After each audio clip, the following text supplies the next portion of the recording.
CSAM has been a topic of conversation since Apple recently announced that they will be enabling scanning for child sexual abuse materials on iOS devices. My co-host Ben Yellen and I have an in-depth discussion about this topic with David Darajotis of Burns & Wilcox on this week's episode of Caveat, our weekly privacy, surveillance, law, and policy podcast. Since it's such an important topic, we thought we would share this episode with our daily podcast listeners, and you'll find it in your podcast feed before Wednesday's daily episode. We hope you'll join us and have a listen. And now, a message from our sponsor, CyberReason. They're coming for it. Your personal data, your intellectual property, your business. Cyber attackers are working to take what belongs to you and holding you to ransom. Defenders don't fear ransomware, they end it. With CyberReason, defenders detect and stop ransomware that even others miss every time. A promise backed by a $1 million breach warranty. At CyberReason, they don't fear ransomware, they end it. Learn more at cyberreason.com/ransom. And we thank CyberReason for sponsoring our show.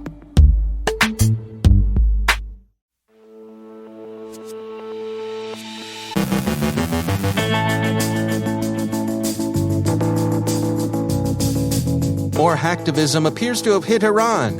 Misconfigured Power Apps portals expose data on millions. The FBI warns of the activities of a ransomware affiliate gang. Mr. White Hat really does seem to have given back all that stolen altcoin. Ben Yellen checks in on Apple's CSAM plans. Our guest is Charles DeBeck from IBM Security on the true cost of a data breach. And finally, dog bites man. Criminals cheat other criminals.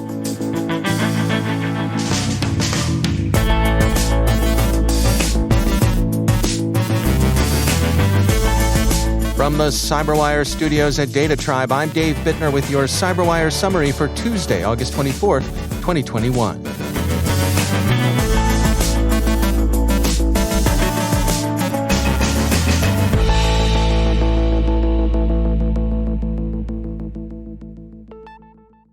A group calling itself Adalat Ali, Justice of Ali, has posted video it says it obtained by compromising CCTV systems at Iran's Evin prison, Zero-Day reports. Adalat Ali, which may be an Iranian dissident hacktivist group, says it wished to draw the world's attention to abusive conditions in Evin. Attribution and identification of the group remain unclear. While it looks like a hacktivist operation, that's a preliminary assessment. The hacked video is the second major region operation against Iranian systems after the attack on the country's railroads. Security firm UpGuard has disclosed that it found Microsoft Power Apps portals configured to allow public access. The researchers notified 47 organizations that their data were vulnerable to exposure. Some of the information at risk included personal information used for COVID-19 contact tracing, COVID-19 vaccination appointments, social security numbers for job applicants, employee IDs, and millions of names and email addresses. The issue involves misconfiguration as opposed to exploitation of a vulnerability. Users are addressing the misconfiguration. Wired puts the total of records exposed at around 38 million. That's exposure as opposed to known compromise, but in any case, it's a lot of records.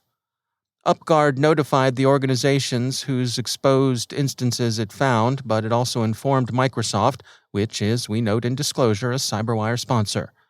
Redmond responded by changing the default table permission. Starting October 2021, Microsoft said, all new provisioned portals will have strict as the default value instead of none. Microsoft has also made a portal checking tool available so organizations will be able to determine whether their data have inadvertently been exposed. UpGuard thinks the principal lessons to be learned from this experience are these. First, platform vendors might consider changing their product in response to observed user behavior, and platform operators should, quote, take ownership of misconfiguration issues sooner, rather than leave third-party researchers to identify and notify all instances of such misconfigurations, end quote. Second, software-as-a-service providers should improve their users' visibility into access logs. Third, anyone handling sensitive information should be prepared to handle reports from researchers of a data leak, breach, or exposure. And finally, UpGuard would like to see better understanding of the problem of data exposure. If you've left data open to the world, accessible to anyone, the people who find such data haven't hacked you. The U.S. FBI yesterday warned of the activities of a ransomware gang styling itself the 1% Group. The Record reports that the 1% Group is a criminal customer of ransomware-as-a-service operators. It is, or has been, a known affiliate of REvil, Egregor, and Maze. Coveware pointed out, for example, that victims who didn't pay the 1% Group wound up mentioned in dispatches in REvil's Happy blog. The Bureau says that the extortion demands have proceeded in 3 escalatory stages. First, a leak warning. After initially gaining access to a victim network, 1% Group actors leave a ransom note stating the data has been encrypted and exfiltrated. The note states the victim needs to contact the 1% Group actors on Tor, or the victim data will be leaked. If the victim does not make prompt communication within a week of infection, the 1% Group actors follow up with emails and phone calls to the victim stating the data will be leaked. The second stage they describe as the 1% leak. If the victim does not pay the ransom quickly, the 1% Group actors threaten to release a portion of the stolen data to various ClearNet websites. And then finally, the full leak. If the ransom is not paid in full after the 1% leak, 1% Group actors threaten to sell the stolen data to the Sodinokibi Group 2 to publish at an auction. How do the attackers get access to their victims? Well, phishing, of course. Mr. White Hat, as Poly Network refers to the hacker who looted cryptocurrency held by the DeFi provider, has now returned all of the more than $600 million stolen in the theft. Vice reports that Poly Network is now in the process of returning the holdings to their proper owners. Poly Network reports that it's well on the way to complete recovery, and all things considered, the company seems surprisingly pleased with Mr. White Hat.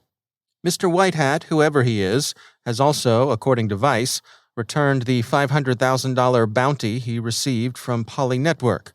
So, whether it was a demonstration from the start, a goof, or the crime it appeared to be, and whether the return of the funds was didactic, repentant, or motivated by the sensation of the hot breath of John Law on the back of the neck, the money's back and flowing into the wallets where it belongs. And good afternoon, Mr. White Hat, wherever you are. And finally, security firm Digital Shadows this morning offered a look at fraud, contention, and mutual exploitation in the criminal underworld. The C2C market does function like a market, but a market with some very ugly corners. Digital Shadows says, quote, "There are still some unscrupulous criminals out there," end quote, in what they would concede is an observation worthy of Captain Obvious. But what kinds of unscrupulous criminals are out there? What's their taxonomy? If you're interested in the C2C market, perhaps if you're asking for a friend, here are the 2 biggest families of faithless crooks. First, exit scams. Criminal proprietors of underworld markets close shop and abscond with their criminal customers' ill-gotten money. And phishing. Yep, that carding forum you, Mr. and Mrs. Criminal, were interested in may in fact just be a spoof, and the invitation from Prince Mokele Mbembe's widow's carding shop may be designed to steal from you. That's just 2, and we trust that human wit will evolve still others.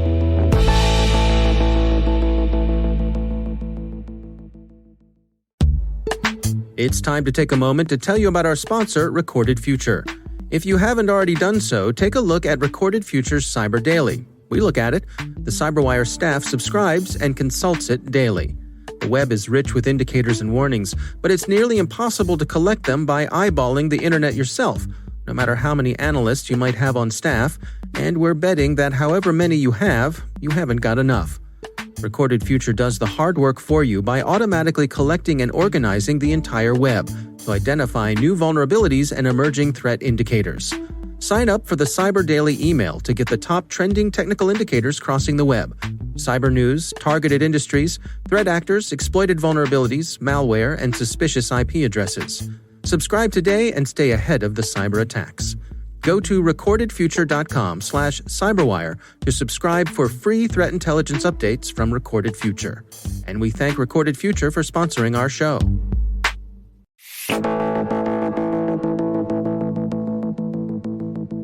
Charles DeBeck is a senior cyber threat intelligence strategic analyst with IBM X-Force Incident Response and Intelligence Services.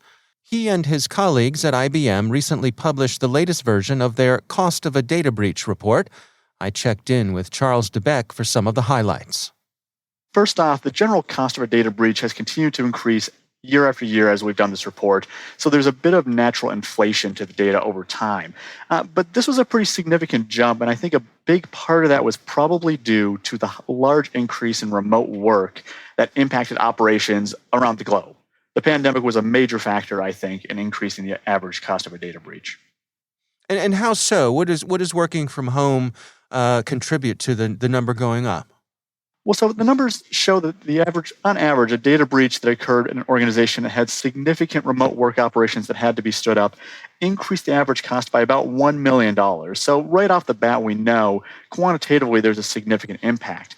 Qualitatively, though, when we're looking at what would cause this increase, I think a large part of it is the fact that organizations very quickly had to stand up new network infrastructure, new endpoint infrastructure, and new capabilities to enable remote work in a very, very tight time frame. This sort of expansion of capabilities is usually done over the course of months or years with long-term strategic planning. By comparison, last year, we saw a lot of organizations suddenly get told, you have to set up a brand new set of networks and capabilities, and you have until Monday, which is a very tight timeline. Was there anything in this year's report that was unusual or stood out as being surprising? I think one thing that really surprised me was some of the consistency that we saw in defensive measures for things that help mitigate costs for data breaches. Last year, we saw that automation and artificial intelligence had a major impact on reducing the average cost of a data breach, leading to a difference in average cost of about $3 million, which was pretty huge. Again, this year we saw the exact same sort of thing. Automation and AI coming in and having a huge impact on organizations in reducing their average cost of a data breach.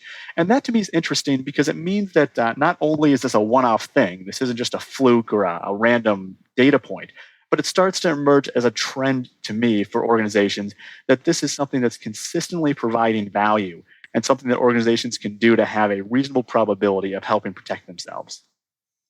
Where do you suppose we're headed here? I mean, you all have been at this for quite a long time. You've been putting out this report year after year for nearly 2 decades now. And do you suppose we have any hope of flattening the curve? Are there good days ahead? I think there is hope on the horizon, and I really think it comes down to how can organizations reduce the time it takes to identify and contain data breaches. And it is a cat and mouse game, right? Threat actors are constantly trying to make it tougher for us to do this, and net defenders are constantly trying to do this faster and faster. But I think that we're finding new tools in our arsenal here. And again, going back to that sort of artificial intelligence and automation component, I think that's one of the key ways we can help reduce that timeline for identifying and containing breaches. Because automation allows you to work at computer speed. It allows you to do things in a matter of moments, whereas an actual person would take a matter of minutes. But minutes in computer time is an eternity. And so I think using analytics and using automation does, to me at least, provide a good sense of hope that organizations can do a lot to help reduce the cost of a data breach. But it is a very conscious investment. It's something that may not return on the investment immediately, but in the long term will provide significant benefits for an organization. Based on the information you gathered here, are there any specific recommendations you can make for organizations to better defend themselves? I think one specific recommendation I want to make for an organization is if you're engaging in cloud migration, make sure that you're doing it in a smart and safe manner. One thing we found in this report that I thought was very interesting was that cloud migration was actually a major cost amplifier. So if an organization was breached while migrating to the cloud, that actually significantly increased the average cost of a data breach for them.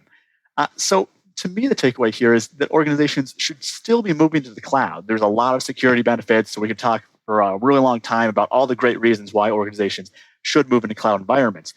But I think what it means to me is we should continue that movement, but we need to make sure we're doing it safely and securely. We don't want to just sort of haphazardly move our stuff into a cloud and say, okay, great, there it is. Hopefully everything's all right.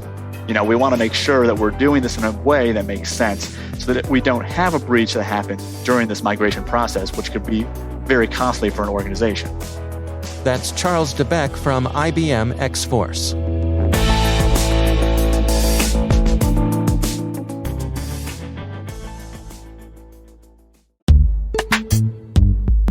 And now, a word from our sponsor, Ningio.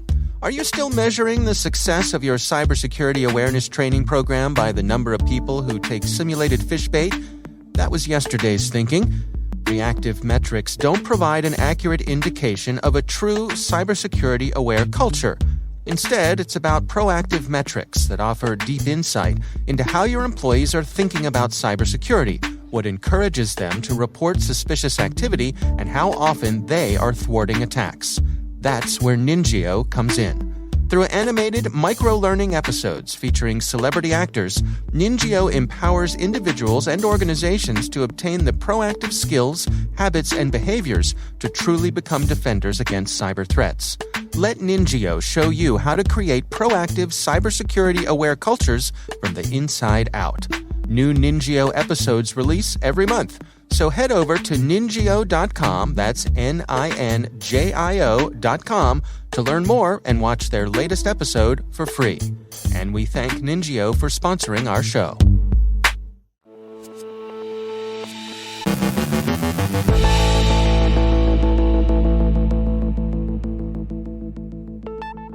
And joining me once again is Ben Yellen. He's from the University of Maryland Center for Health and Homeland Security and also my co-host on the podcast Caveat, which if you have not checked out yet, what are you waiting for? It's worth a listen.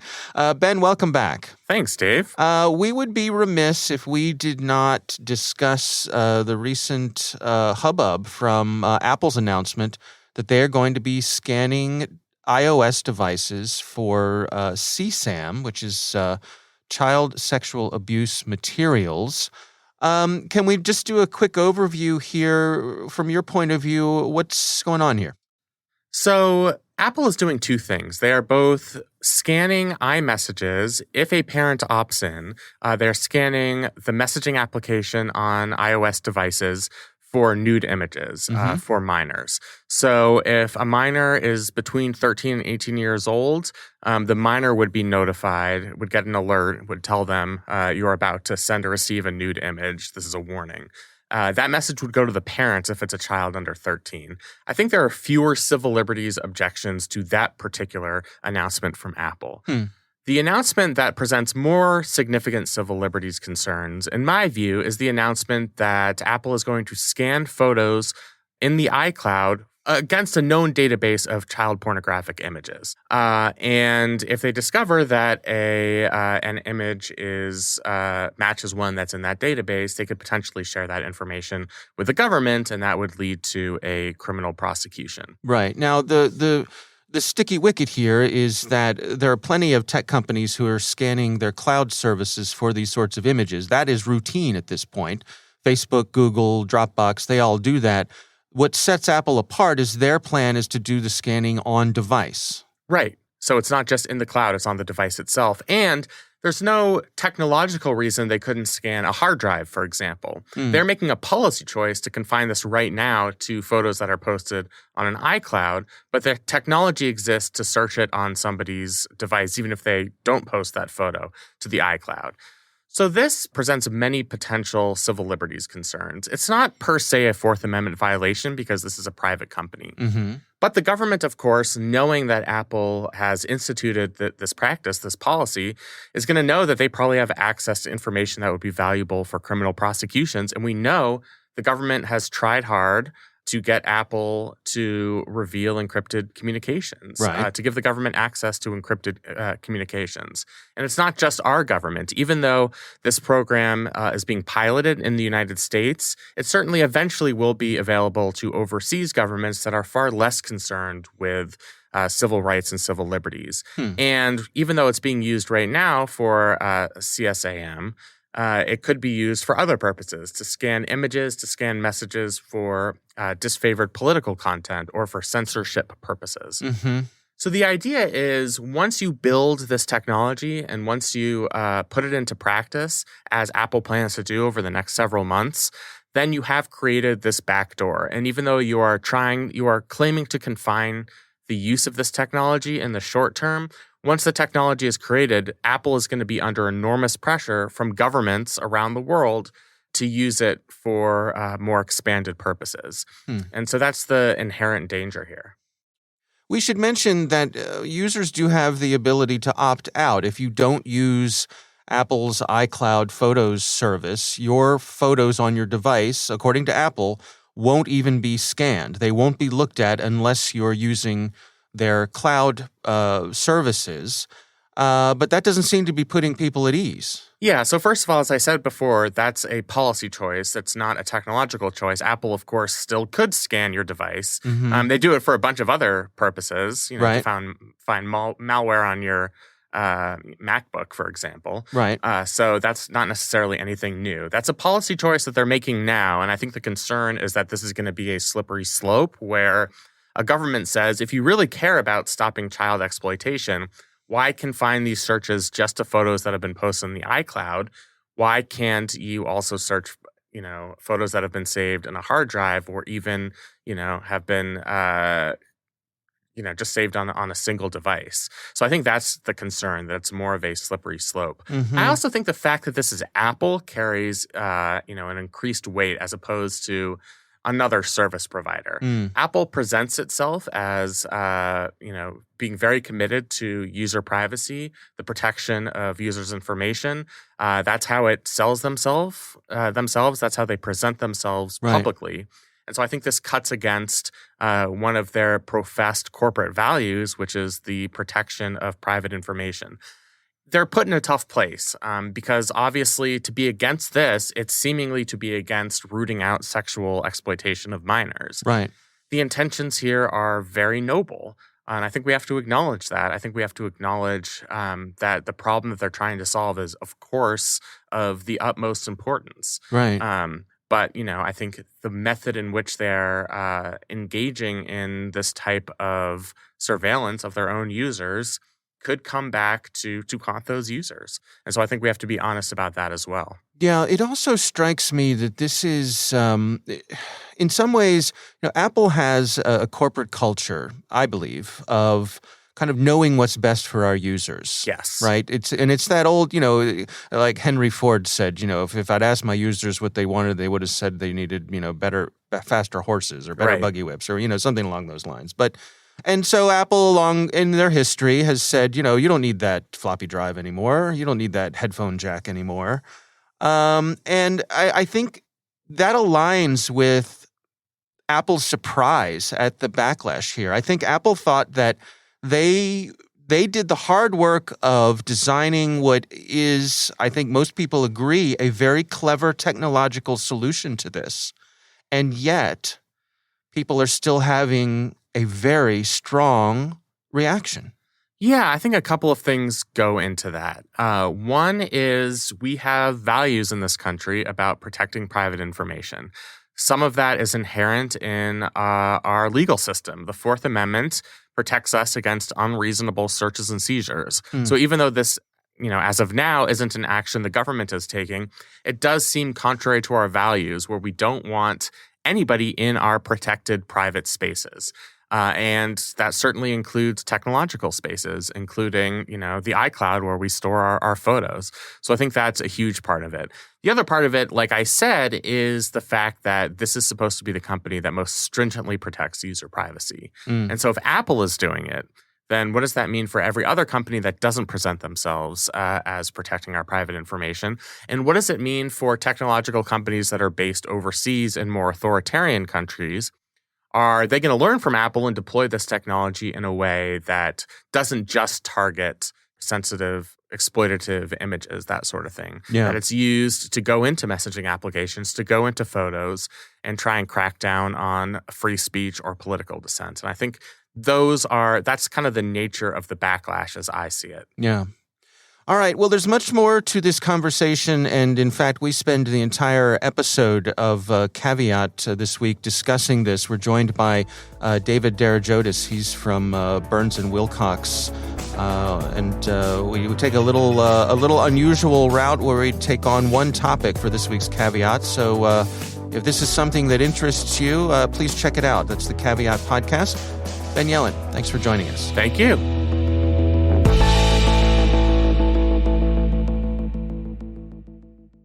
Thanks to all of our sponsors for making the CyberWire possible. And speaking of sponsors, stay tuned for a message from our sponsor, ExtraHop.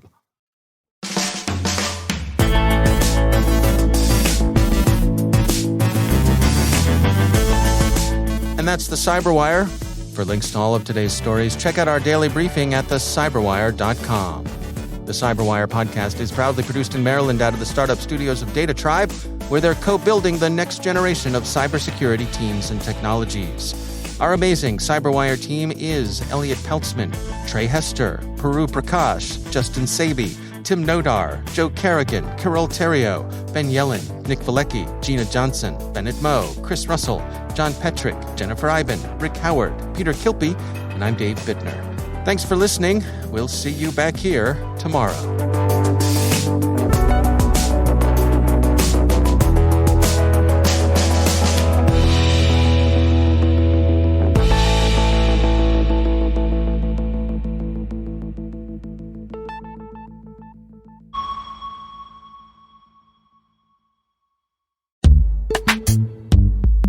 And now, a word from our sponsor, ExtraHop, stopping advanced threats with network detection and response. Let's face it, cyber attackers have the advantage. ExtraHop is on a mission to help you take it back. Regain the upper hand with security that can't be undermined, outsmarted, or compromised. With complete visibility from ExtraHop, enterprises can detect malicious behavior, hunt advanced threats, and forensically investigate any incident with confidence. When you don't have to choose between protecting your business and moving it forward, that's security uncompromised. See how it works in the full product demo, free online at extrahop.com/cyber. That's extrahop.com/cyber. And we thank ExtraHop for sponsoring our show.